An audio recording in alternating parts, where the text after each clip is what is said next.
Šta ja mogu popraviti u svom karakteru, navikama da bih se bolje osjećao? Svijest o sebi, svojim vrlinama, manama, svom ponašanju, svom fizičkom, psihofizičkom stanju, materijalnom stanju, odnosima sa sobom i drugim ljudima nam pomaže da popravimo i promijenimo ono što nam se ne dopada. Ljudi osuđuju okruženje, zemlju u kojoj žive, roditelje, djecu, prijatelje, posao, ustanove, sve ljude sa kojima su u kontaktu za svoje nezadovoljstvo, svoje psihičko i fizičko stanje. Sama reakcija čovjeka na te faktore ukazuje na karakter čovjeka, njegove osobine, kvalitete, koliko je u skladu sa sobom, koliko vrednuje sebe, koliko mu je fokus na sebi, svom radu, svojoj porodici, a ne fokus stalno na spoljnom svetu. Spoljni svet je takav kakav je. Mudrost je biti u skladu sa sobom i spoljnim svetom. Spoljni svet u kom živimo smo sami odabrali da tu budemo, zemlju, mesto, grad, ulicu. Imamo izbor da sve to promenimo ili ostanemo u tim okolnostima.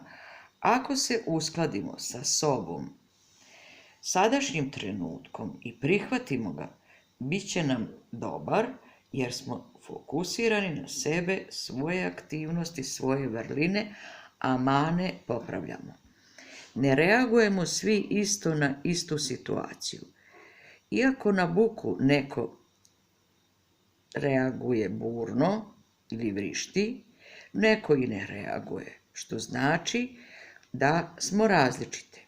Mi možemo popraviti u spoljnom svijetu samo ono što je danas u našim mogućnostima.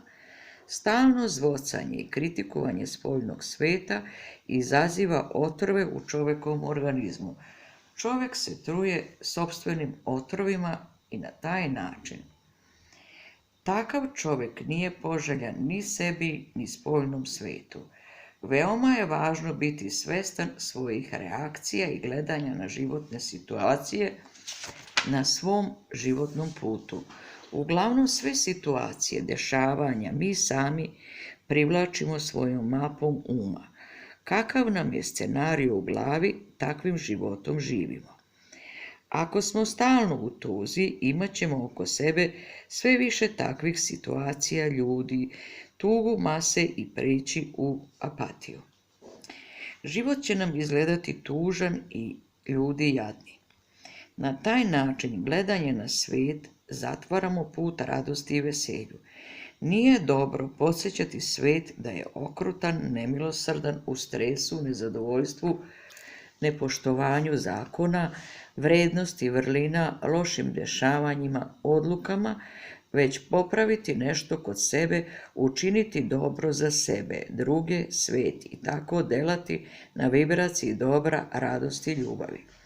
Sabirati se sa ljudima koji to isto rade, a ne boriti se sa onima koji to ne rade, jer u njima je isto život, iako im ponašanje i dela nisu na korist čovječanstvu. Nije naše da osuđujemo, prosuđujemo, već da delamo za dobro.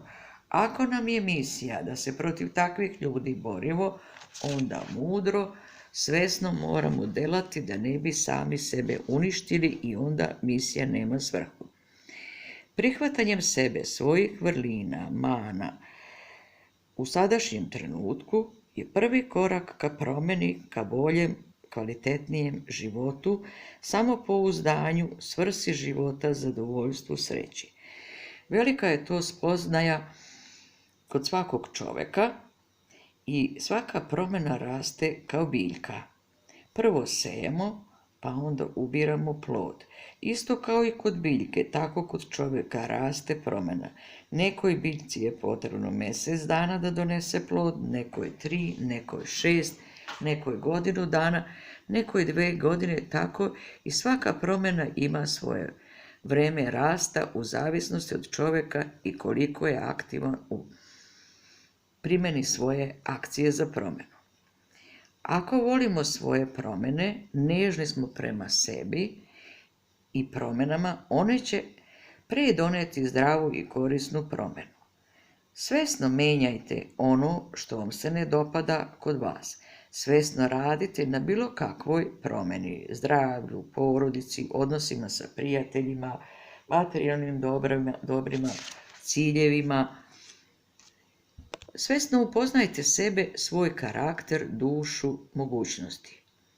Učite kako da se upoznate sa svojim karakterom, svojim manama, vrlinama, iz knjiga od učitelja, ako ne umete sami. Ne osuđujte ljude, već razumite svet i svet će vam biti zahvalan.